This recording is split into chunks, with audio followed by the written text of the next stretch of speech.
Assalamualaikum warahmatullahi wabarakatuh. Selamat siang semuanya. Yang saya hormati Bapak Fatahila SH.MPD selaku dosen pengampu mata kuliah Pancasila dan Bapak Dr. Ishar MPD selaku dosen pengampu mata kuliah Bahasa Indonesia serta teman-teman semuanya insya Allah berbahagia. Di sini saya akan mempresentasikan proposal kelompok kami terkait para anak muda yang lebih tertarik dance TikTok daripada tarian tradisional akibat perkembangan iptek. Sebelumnya, izinkan saya memperkenalkan anggota kelompok kami. Yang pertama, saya sendiri, Rudia Pirjana, dan rekan-rekan saya Ahmad Gio Adenta, Agwar Al-Ma'ruf, Dia Ayu, Salma Salsabila, Zahra Humaira, Intan Mistiani, dan Nur Aulia Oktaviana. Latar belakang, Pancasila dikatakan sebagai sistem filsafat karena Pancasila mengandung pemikiran pendiri negara yang dituangkan dalam suatu sistem yang merupakan cerminan dari nilai-nilai Pancasila yang saling berhubungan dan digunakan sebagai pedoman ataupun pandangan hidup bangsa dalam berbangsa dan bernegara. Menurut Taylor, kebudayaan adalah sistem kompleks yang mencangkup pengetahuan, kepercayaan, kesenian, moral, hukum, adat istiadat, kemampuan, serta kebiasaan-kebiasaan yang didapatkan oleh manusia sebagai anggota masyarakat. Selanjutnya adalah fokus masalah. Fokus masalah kelompok kami adalah tentang kondisi para anak muda yang lebih tertarik dance TikTok daripada tarian tradisional akibat dari perkembangan iptek. Rumusan masalah kelompok kami, yang pertama, bagaimana solusi sebagai pengurus sanggar tari agar anak muda mau meramaikan lagi sanggar tari ini.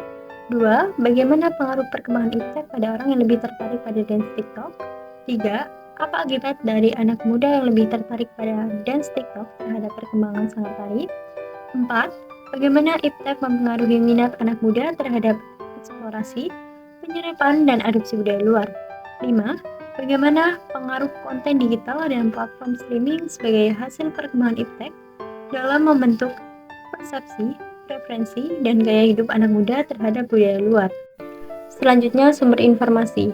1. Media massa. Dengan mengacu pada perkembangan teknologi informasi, media massa merupakan alat transformasi komunikasi massa yang dapat menyebarkan sebuah berita atau informasi dengan jangkauan yang lebih luas, cepat, dan efisien. 2. Literatur buku. Dikutip dari Meteorologi Penelitian Olahraga oleh Nofri Ghazali dan kawan-kawan, tahun 2022, literatur umumnya berbentuk buku atau segala macam bentuk tulisan yang memiliki sumber informasi yang jelas. Literatur dapat mencakup berbagai jenis karya sastra seperti puisi, prosa, cerita pendek, novel, dan lain-lain. Namun juga bisa menyangkut karya non-sastra, seperti laporan penelitian, buku teks, ensiklopedia, dan sejenisnya. 3. Media online. Dikutip dari buku Sosiologi Komunikasi Dinamika Relasi Sosial di dalam Era Virtualitas, karya Mahyudin, fungsi media online sama seperti fungsi media massa pada umumnya. 4.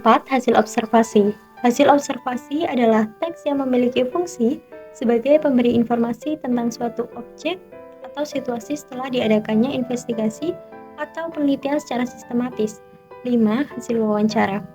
Wawancara yang akan diadakan kelompok kami yaitu ditujukan pada salah satu sanggar tari yang memiliki keterkaitan dengan masalah anak muda yang lebih tertarik pada budaya luar negeri, khususnya dance TikTok, dan hasil dari wawancara diharapkan kelompok kami dapat membantu untuk pemecahan masalah yang terjadi ini. 6. Hasil narasumber. Peran narasumber berfungsi sebagai pemberi informasi dan memberikan solusi dari permasalahan yang dihadapi oleh penelpon. Selain itu, strategi yang digunakan agar pesan mudah dipahami dengan bahasa yang sederhana, menggunakan kata-kata yang tepat, dan selalu meningkatkan kemampuan mengikuti perkembangan pada masa itu. Selanjutnya, teknik dan metode pengumpulan. Metode yang kami gunakan untuk mengumpulkan informasi adalah wawancara. Selanjutnya, langkah-langkah pengumpulan informasi. Yang pertama, menentukan responden atau sasaran yang akan diwawancarai. Yang kedua, merancang pertanyaan wawancara yang relevan. Yang ketiga, memilih metode wawancara. Yang keempat, membuat jadwal pertemuan dengan responden. Yang kelima, dengarkan aktif dan ajukan pertanyaan. Dan yang terakhir, evaluasi hasil wawancara. Selanjutnya adalah jadwal pelaksanaan kegiatan. Kelompok kami sudah melakukan beberapa rangkaian kegiatan. Yang pertama adalah video liputan diskusi pada hari Rabu 27 September 2023 dan keterangan diskusi mencari masalah. 2. Mengambil video presentasi pada hari Rabu 27 September 2023 dengan keterangan pengambilan video pertama. Yang ketiga, pengambilan video kedua pada hari Sabtu 30 September 2023 dan keterangan pengambilan video kedua. Dan yang keempat, presentasi hasil liputan kegiatan pada hari Senin 2 Oktober 2023 dan keterangan presentasi dalam kelas membahas kasus. Sekian presentasi dari saya, kurang dan lebihnya saya mohon maaf. Saya akhiri. Wassalamualaikum warahmatullahi wabarakatuh.